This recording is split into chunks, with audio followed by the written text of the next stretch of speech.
Hi lovelies, it's Ethany and I did the thing, guys.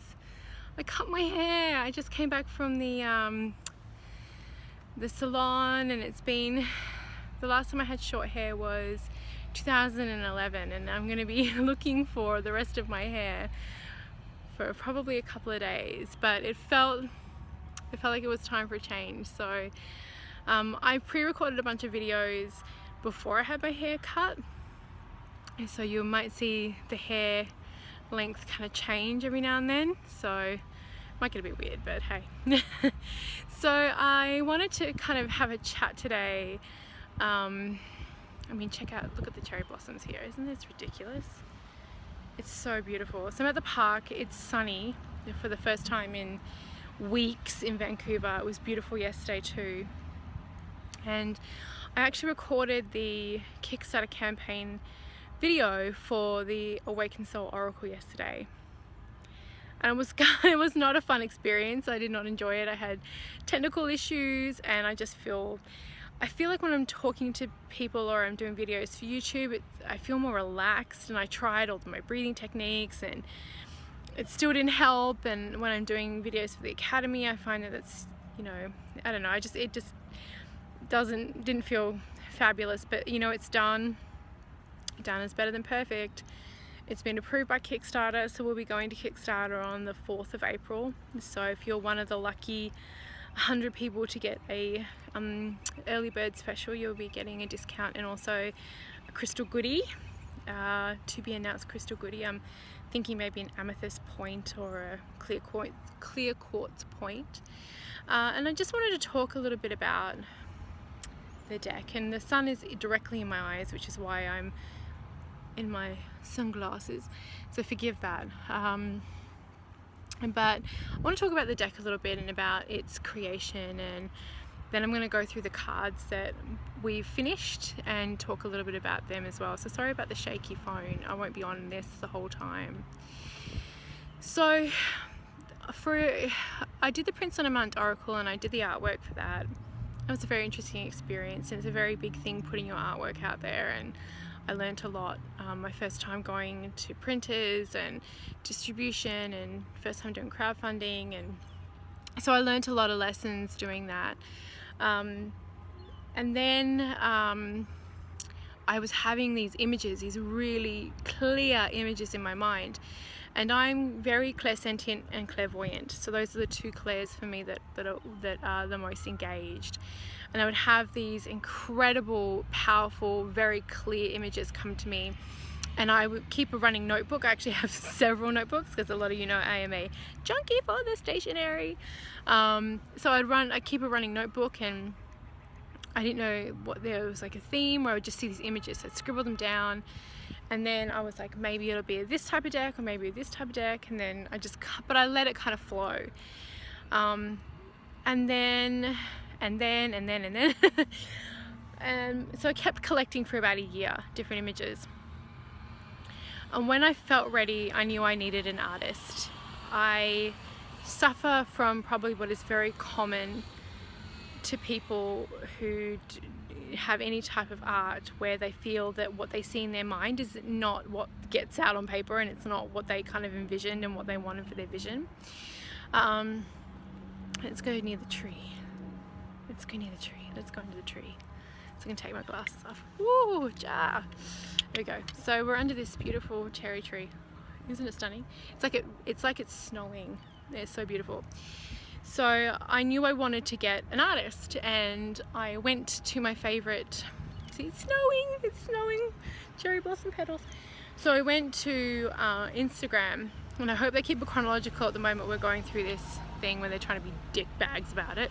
So I went to Instagram and looked for an artist, and I found the very talented Danielle Mulligan. She's Aussie, she's a mum too.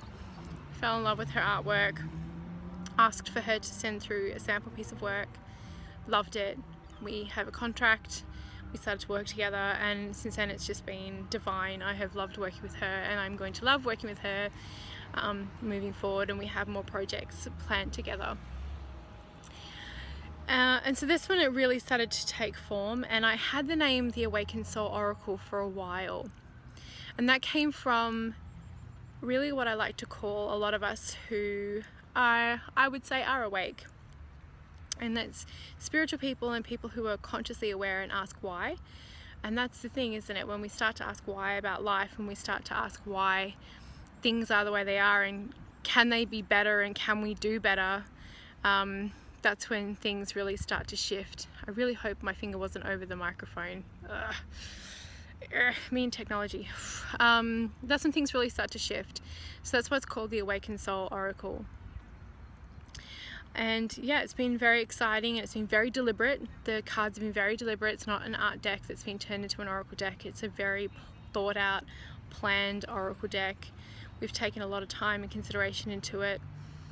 And yeah, coming to Kickstarter, I really I had mixed feelings about it. I talked about it in the Enchanted Full Moon Guide a little bit for the month. I had really mixed feelings about it. Crowdfunding makes me anxious. It makes me really anxious, but yeah, it's really one of the only ways that we can kind of get it done, and get it done in the way that we want to in regards to printing quality, etc. So that's a little bit about, seriously, look at that, isn't it stunning? They're everywhere. So I'm gonna go through now that everything's gotten loud, I'm gonna go, thanks FedEx truck, I'm gonna go through the cards now. So I'm gonna go find a seat and we'll go through them, and I'll show you what we've done so far. I was going to go on the grass and talk through these, but then it's been raining so much here that the grass is mud basically, so I didn't bring a chair. So let's go through. We're going to have to deal with park bench, and I'm hoping my hands stay as stable as possible. So this is the desire card, and the flames through the desire card running up the bodies is meant to symbolize passion and desire, and that you know, hot things rise, and kundalini energy rising up between the two, and the power that that creates, because that's quite powerful when we have desire, especially when we have desire meeting each other. So that's the desire card. And aren't the card backs just delicious? Like, I'm just obsessed with these card backs, and they're quite large cards too, which I really like. This is the trust card, and we've got here the different stages of a caterpillar becoming a butterfly, and trusting the process is the real lesson behind, and the meaning and the message behind the trust card. You have to give up and give in to nature, and give over to nature, and just allow things the time that it's going to take. So that's trust. This is the release card. We're talking about releasing the past, forgiving, releasing old habits, releasing the things that no longer serve us, letting go, and being free. It's like the birdie being free. I love this card. And so these were all very specific images that I saw, and Danielle's done an amazing job of bringing them to life. This is the magic card, and our priestess here has the triple goddess, the moon signs across her brow, and she has the infinity in between her hands, signifying that we are in control of our creation, and we are creators, and we are divine. So I'm kind of giving you a bit of an abridged version of some of the stuff that's in the guidebook. This is our cleanse card. It talks about cleansing and clearing, creating space, creating sanctuary and sacred space. And our awakened soul here, she has a smudge fan and some sage, and she's clearing her space. And as you can see, she's in an apartment. So I loved the idea of having this deck as modern mystics and modern priests and priestesses, and having magic kind of one foot in one world and one foot in the other. This is our mantra card. This lovely male yogi, our awakened soul, having those mala beads, working his mantras, and also shown on the side of the card there. And mantra card, I did this at Oracle Wednesday this week, talking about the things we tell ourselves, the things we believe, what we say to ourselves over and over again, and how we can really use that to change our reality.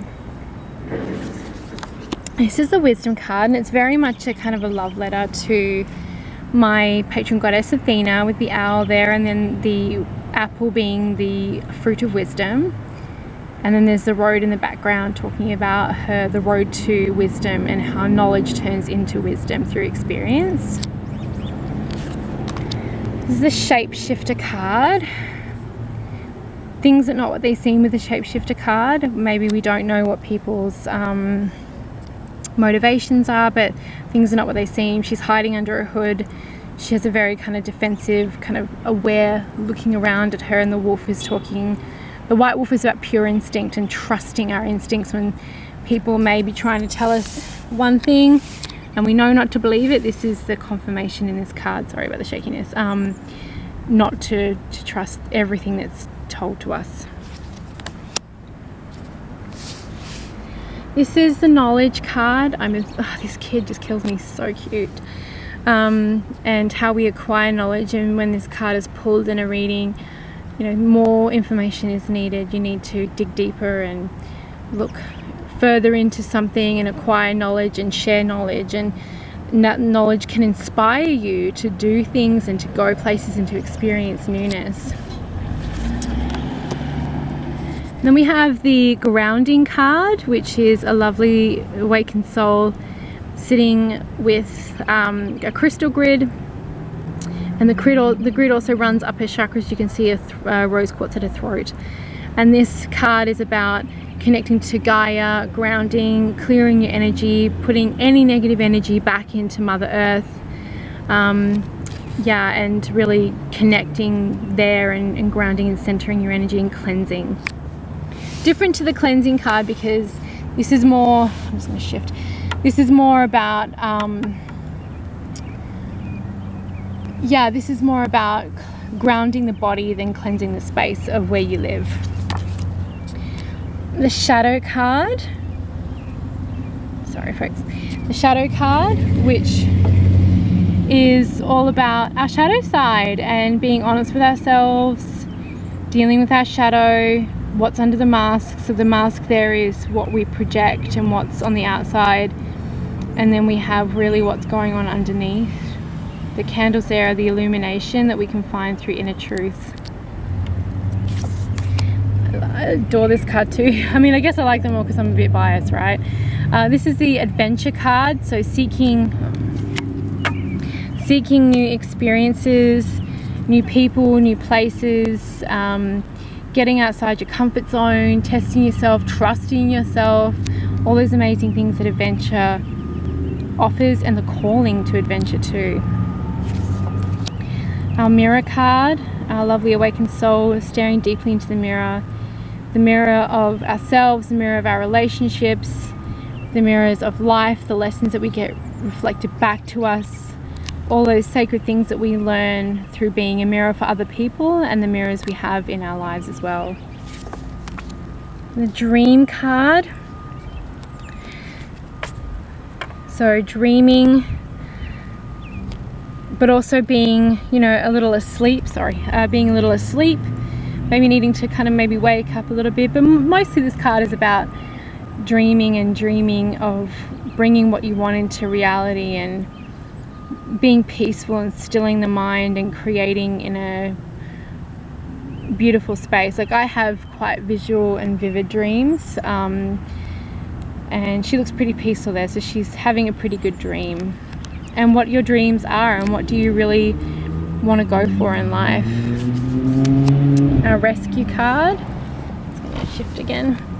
Our rescue card, whether you're the rescuer or the person looking for rescue, we have a hand coming down, trying to help her up. And all of the things in regards to rescue, so like expecting rescue, wanting rescue, all that kind of confronting stuff in the rescue card.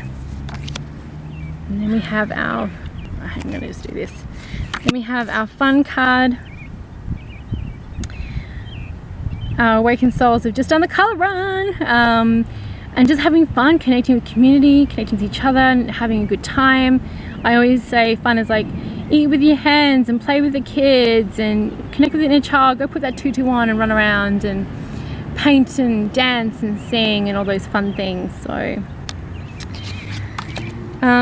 I have the vision card here too. The vision card does actually have a title. I just wanted to show you what some of these cards look like. So vision is connected to the third eye chakra. She holds a crown of crystal on her crown, which is opening up her crown chakra too. She's in an open stance and her eyes are closed. So she's open, she's seeing, but she's seeing through her intuition and she's seeing through her third eye, and she's open to the source of the universe through her crown. So that's the vision card, and I've done a few cards. We had these printed without the border, without the title, and you know, thinking about whether we want to do that and then just have a number somewhere, and we're going to vote on that. The people who back the project are going to get to vote on that. So that's just a little bit of a flick through of the cards we have. We're halfway through. When I got these printed, you know, they take a while to get here. We had even more cards done, so they're not all the cards that are done. You can see some more photos, like the Gaia card and the song card, change card. You know, some more have been done and they're on the Kickstarter campaign, which will go live on the 4th of April. But I just wanted to show you a little bit more and go into a little bit more in depth of the cards. So whether you found this through YouTube and you're waiting for the Kickstarter to go live, or you've come through Kickstarter because you wanted to see more of the cards, thank you for stopping by, and thank you for listening to me go through the cards here and talk to you about the inspiration for the Awakened Soul Oracle. And yeah, just I hope you are all fabulous, and hopefully to see you on Kickstarter.